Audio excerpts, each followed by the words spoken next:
दोस्तों, एक बार की बात है। एक जंगल में एक टूनी नाम की चिड़िया रहा करती थी और वह लकड़ी बेचने का काम किया करती थी। उसी से उसके घर का खर्चा चलता था। एक दिन वह अपने घर पर बैठी हुई होती है और कहने लगती है। अरे मैं जो कल लकड़ियाँ काट कर रख कर आई थी, उन लकड़ियों को लेने जाना होगा।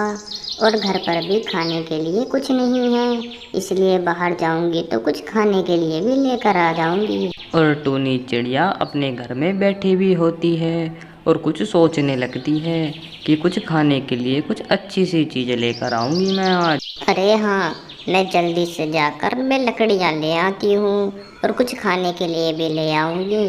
क्या पता कोई मेहमान घर पर आ जाए, उन्हें क्या खिलाऊंगी अगर घर पे कुछ नहीं होगा तो। और टूनी चिड़िया थोड़े ही देर बाद अपने घर से उस सूखे जंगल में लकड़ी लेने के लिए चली जाती है। और थोड़े ही देर बाद वह टूनी चिड़िया उस सूखे जंगल में पहुंच जाती है और बैठकर कहने लगती है। अरे मेरी लकड़ियाँ तो ये रखी, लेकिन ये हार किसका है? पता नहीं कौन अपना हार यहाँ पर छोड़ गया। ऐसे भला कोई अपना हार यूं ही छोड़कर जाता है?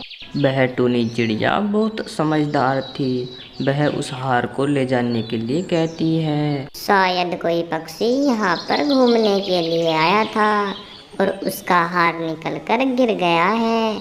मैं ऐसा करती हूँ, इस हार को अपने साथ ले जाती हूँ और सभी पक्षियों से पूछ लूँगी कि ये किसका हार है।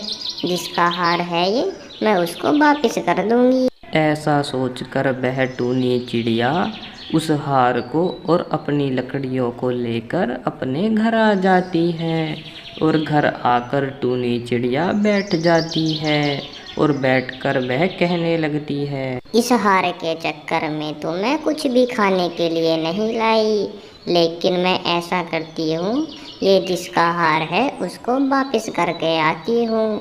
बेचारा बहुत ज़्यादा परेशान होगा। फिर टूनी चिड़िया उस हार को वापस देने के लिए जंगल में निकल जाती है। उधर दूसरी तरफ महारानी का कीमती हार चोरी हो जाता है और महारानी महाराज के पास आकर महाराज से कहने लगती है। महाराज, जो मेरा पुश्तों का हार था ना, वो जो मेरी माता ने मुझे दिया था, वो हार चोरी हो गया है। और वो हार मुझे लगता है तुम्हारे जंगल के किसी पक्षी ने चुराया है, इसलिए वो मेरा हार मुझे चाहिए। अरे महारानी, तुम परेशान मत हो।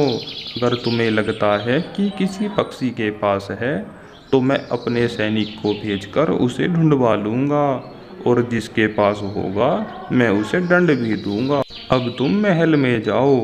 राजा की बात सुनकर महारानी उसकी बात समझ जाती है और वह महल में अंदर चली जाती है। तब राजा अपने सैनिक को बुलाता है। अरे सैनिक, सुनो, जरा इधर तो आना। राजा की आवाज़ सुनकर सैनिक दौड़ा दौड़ा उसके पास आता है और उसके पास आकर बैठ जाता है और राजा से कहने लगता है। जी महाराज, कहिए, क्या हुक्म है मेरे लिए? अरे सुनो सैनिक, हमारी महारानी का कीमती हार किसी ने चुरा लिया है। तुम्हें उस हार का पता लगाना है। राजा की बात सुनकर वह उस हार को ढूंढने के लिए जंगल में चला जाता है और दूसरी तरफ वह टूनी चिड़िया मीनू चिड़िया के घर पहुंच जाती है और टूनी चिड़िया आकर बैठ जाती है। तब मीनू चिड़िया उससे कहने लगती है। अरे बहन टूनी, आज कैसे कैसे आना हुआ मेरे घर? तुम कुछ परेशान दिख रही हो। परेशान क्या बहन, मुझे जंगल में ये हार मिला था। मैंने सोचा कि मीनू बहन का होगा, इसलिए मैं तुम्हारे घर आई हूँ कि ये तुम्हें हार दे सकूँ। क्या ये तुम्हारा हार है? नहीं बहन टूनी, ये मेरा हार नहीं है। ये शायद जंगल में किसी और पक्षी का होगा। ये तो किसी और ही पक्षी का है, ये मेरा हार नहीं है। मीनू चिड़िया की बात सुनकर वह टूनी चिड़िया उसके घर से चली जाती है। उधर दूसरी तरफ कालू कौवा और उसकी पत्नी रहा करती थी। कालू कौवा की पत्नी का नाम गौरी कौवी था। एक दिन गौरी कौवी अपने पति से कहने लगती है। सुनो कालू जी, जब से हमारी शादी हुई है तुमने मुझे एक भी हार लेकर नहीं दिया। अब मैं चाहती हूँ कि तुम मुझे एक सोने का हार लेकर दो। अरे गौरी, तुम्हें तो पता है कि हम कितने गरीब हैं, लेकिन तुम्हें फिर भी सोने का हार चाहिए। तुम्हें ये देखना चाहिए कि हमें रोटी भी बहुत मुश्किल से मिल रही है। मुझे नहीं पता, तुम कुछ भी करो लेकिन मुझे एक सोने का हार लेकर दो। मैं कुछ भी सुनना नहीं चाहती, मुझे तो बस सोने का हार चाहिए। उसकी बात सुनकर कालू चिंता में पड़ जाता है। लेकिन थोड़ी ही देर बाद उनके पास टूनी चिड़िया आती है और टूनी चिड़िया आकर बैठकर कहने लगती है, अरे बहन गौरी कौवी, क्या ये तुम्हारा हार है? मुझे ये हार जंगल में मिला था और मैंने सोचा कि ये उसी का हार होगा, इसलिए तुम्हें वापस करने आ गए। वो सोने का हार देखकर गोरी कौवी के मन में लालच आ जाता है और वह कहने लगती है, हाँ हाँ बहन टूनी, ये मेरा ही हार है, लेकिन तुम्हें ये कहाँ पर मिला? मैं तो इसे बहुत ढूंढ रही थी, इसके चक्कर में मैं बहुत परेशान हो रही थी। जब ये तुम्हारा हार है तो तुम इस हार को रख लो और मैं अपने घर जाती हूँ। फिर टूनी चिड़िया अपने घर को चली जाती है और टूनी चिड़िया के जाने के बाद, सुनो गौरी, मुझे पता है ये तुम्हारा हार नहीं है, इसलिए मैं कहता हूँ कि तुम इस हार को वापस कर दो। तुम्हें यह हार वापस कर देना चाहिए। खुद तो लेकर देते नहीं और मुझसे कह रहे हो कि मिला मिलाया हार वापस कर दूँ। मैं इस हार को कभी भी वापस नहीं करूँगी, ये चाहे किसी का भी हार हो, मैं इसे कभी वापस नहीं करूँगी। देखो गौरी, अगर तुम ये हार वापस नहीं करोगी तो हमें बहुत पछताना पड़ सकता है। इस हार की वजह से हम पे बहुत दिक्कत आ सकती हैं।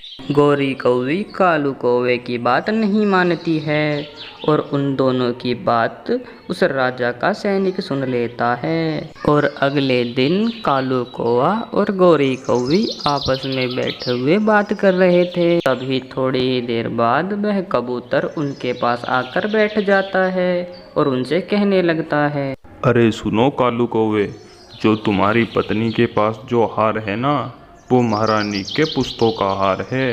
अगर तुमने वो वापस नहीं किया तो तुम्हें सजा हो सकती है। और इतना नहीं, महाराज तुम्हें अपने दरबार में भी बुला रहे थे। अरे तुम ये क्या कह रहे हो? महाराज हमें अपने दरबार में बुला रहे थे? तो फिर तो हमें महाराज के पास जाना होगा। हम अभी जाते हैं। और थोड़ी ही देर बाद वह दोनों महाराज के दरबार में हाजिर हो जाते हैं और तब उन दोनों को देखकर महाराज कहने लगते हैं, सुनो कालू, जो तुम्हारी पत्नी के पास जो हार है ना, वो हमारी पत्नी का पुस्तों का हार है। उसे उसकी माँ ने दिया था और मैं चाहता हूँ कि वो तुम्हारी पत्नी वापस कर दे, वरना मैं उसे ज़रूर सजा दूंगा। महाराज आप चाहे कुछ भी कर लो, लेकिन मैं वो हार वापस नहीं दूंगी। चाहे कुछ भी हो जाए, मैं वो हार किसी भी कीमत पर तुम्हें वापस नहीं करूंगी, चाहे मेरी जान क्यों ना चली जाए। तो फिर ठीक है, जैसी तुम्हारी मर्जी। कालू, मैं तुम्हारी पत्नी को आजीवन कारागार में डलवाता हूँ। आज के बाद ये तुम्हारी पत्नी कभी भी कारागार से बाहर नहीं आएगी। फिर कालू की पत्नी को आजीवन कारागार हो जाता है और कालू कौवा अपने घर चला जाता है। इसीलिए कहते हैं दोस्तों कि हमें लालच नहीं करना चाहिए। दोस्तों अगर वीडियो अच्छी लगी हो तो एक लाइक ज़रूर करें।